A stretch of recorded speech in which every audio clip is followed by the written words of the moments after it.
från Sverige.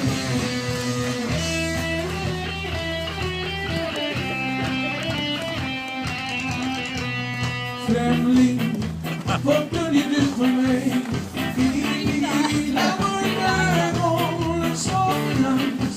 Och brudgårdsmans.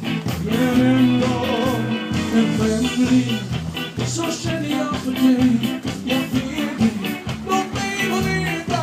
Vem vill du vara? Kan du förklara det för mig? Som journalister har sin linje, så gäller också din hemlighet. Ni faller bra. Kan jag se dig vänta? Hon är i telefonen.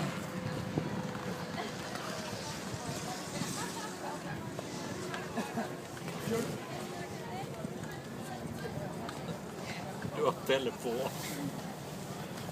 Nej.